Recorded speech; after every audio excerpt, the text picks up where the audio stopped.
Hey everyone, we're back, and now you can see me. What's that mean? Well, you better stay tuned to find out. Welcome back to 5 for the Drive.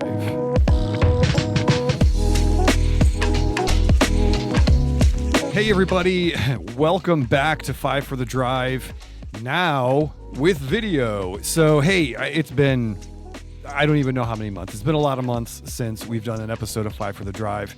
And every now and then I pop up somewhere and everybody's like, hey, what's up with 5 for the Drive? When are we going to get more episodes of the show? And I always think, yeah, I should get back to that. And I never do, obviously, but now I am. So welcome back to the show. If you don't know, if it's your first time tuning in, 5 for the Drive is a short form.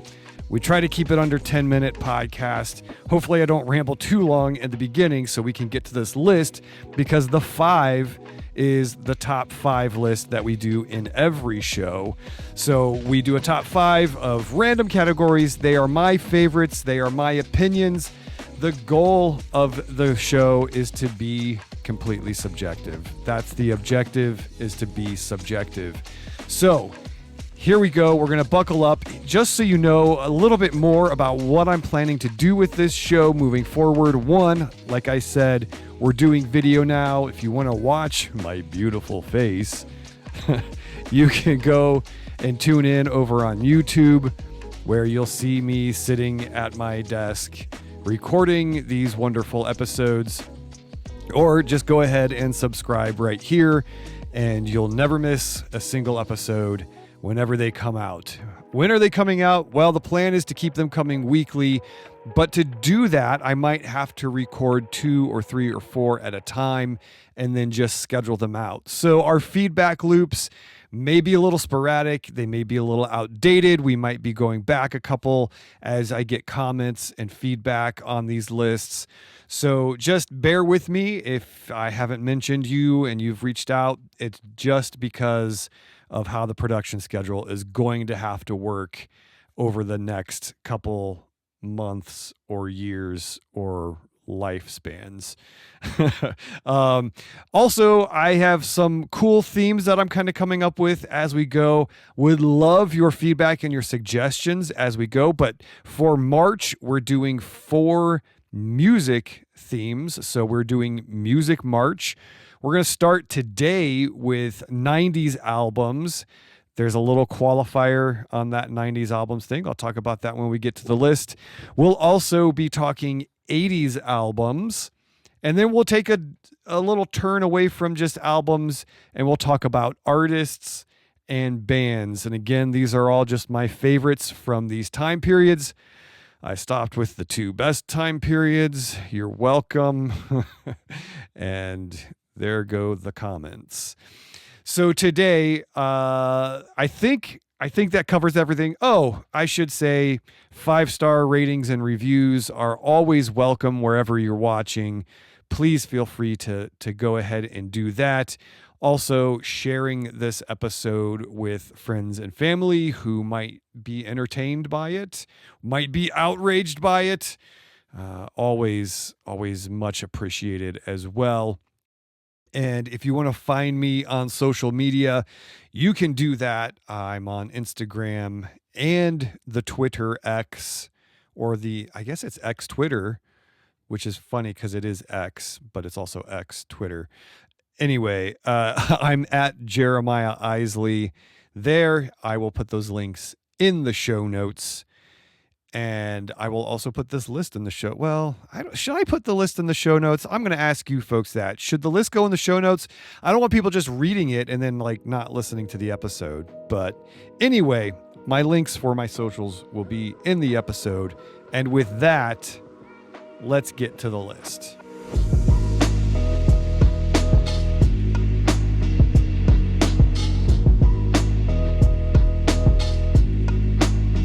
All right, so today's topic, today's category, like I said, is 90s albums. We're narrowing it down to the grunge alternative genre, because otherwise in the 90s this list would be dominated by Weird Al Yankovic. But for now, we're gonna leave Weird Al out. Maybe we'll have Weird Al Wednesdays in October, or Weird Al Wovember. Anyway, we'll just do 90s grunge right now, alternative, and let's jump into that. All right, so number 5 is Pearl Jam's 10. Honestly, it was probably one of my first introductions into grunge music. I heard Jeremy, on the radio, even before Nirvana. Maybe that, I don't know. This was a long time ago, folks. So some of these things might be a little fuzzy, but great album. Really, Black was one of those songs that really hit with me. Jeremy, Alive, they're all bangers. And I lovingly call this genre toilet rock because it sounds like the singer's having a hard day on the toilet. It's just a funny thing that me and some of my friends say. But Eddie Vedder, he's great at it, right? It's like this, this forceful voice, really good just musicianship on a grunge album. This is number 5. Number 4, and honestly, I'm kind of surprised this one's not a little higher on my list, but it's Stone Temple Pilots' Purple album. There are no skips on this album. It is, I wore this CD out. And again, I try to look at not just the hits. Obviously, we know a lot of the hits from a lot of these albums, but songs like Meat Plow and Love or Loungefly. There's just, I loved it. I loved the production on this. Just huge, like multiple layered guitar parts. Just a massive, so aggressive snare sound on that drum kit. This was the album that I wanted anything that I ever worked on to sound like when I was a teenager. I was like, I want anything I do to sound like this, the Purple album.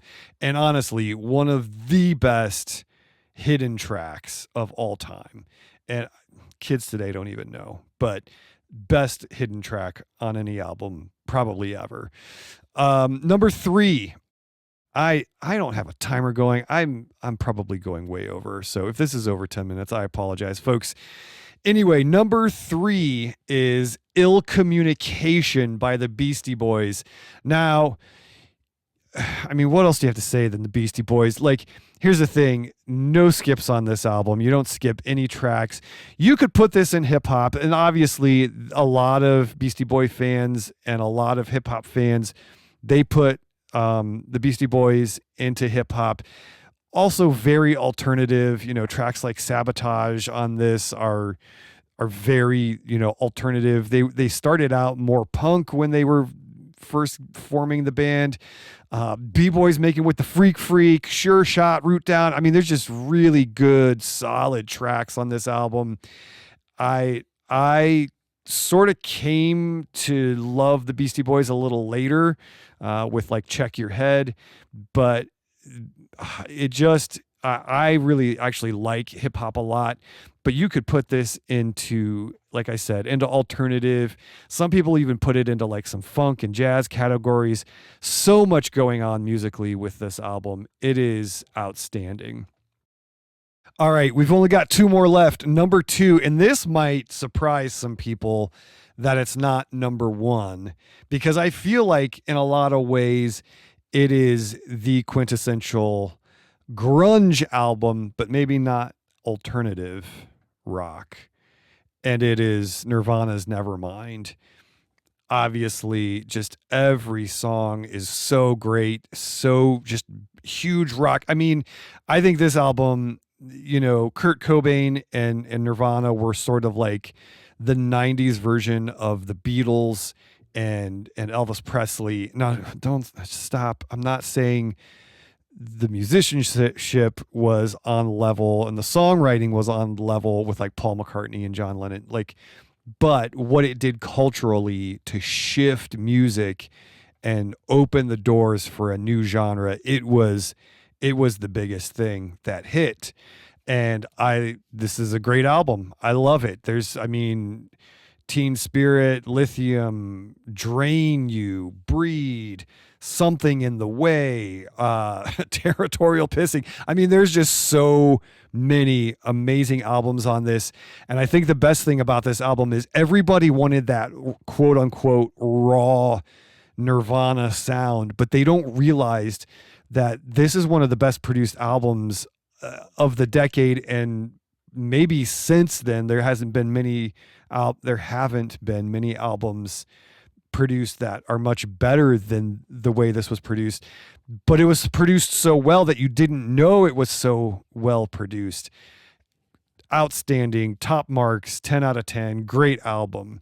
But it's not my number one. What is my number one album? Drum roll. No, there's no drum roll.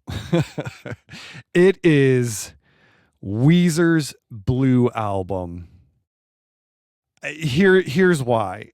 Again, not a song on this album that you skip. And there's also not a song on this album that you just can't sing along to and have fun with. There are more songs on this album that make like my normal, just like, oh, what do I want to listen to? Like my normal rotation. I can listen to this album any day of the week, front to back, and never skip a song. Always sing along.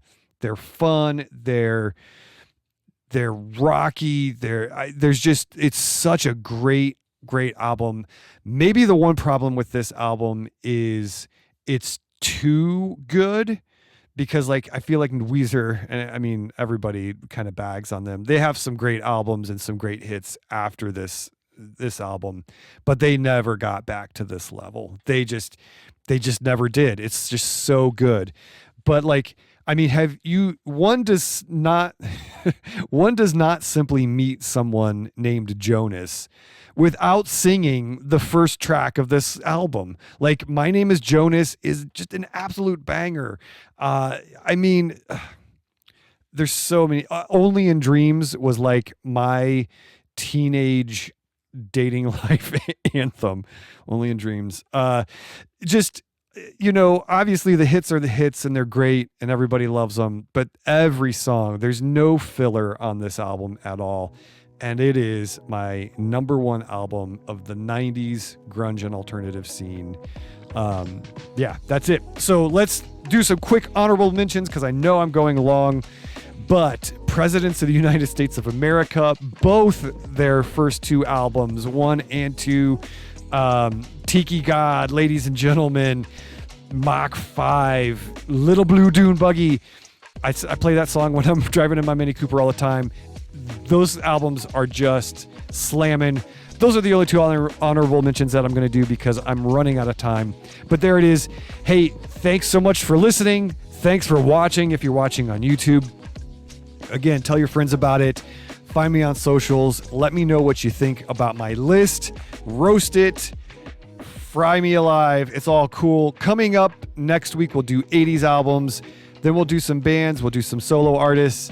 April, I have 3 categories for April. I'll spill those real quick now because I need a 4th. Help me out with a 4th. We're going to do April Fools. So we'll do comedians and funny people. We're going to do April, which is monkey movies or movies that have monkeys or monkeys that are in movies. It'll monkeys and apes. It'll be, I know they're different. That's what I'm told. But yeah, we'll do April, and then we're going to do Spring Roll, which will be my top 5 roller coasters. And we might have a guest for that one. We'll see. We'll see how my production schedule works out because life is crazy. So anyway, there it is. I'm Jeremiah Isley. This is 5 for the Drive, where the objective is to be subjective. I'll see you in a week.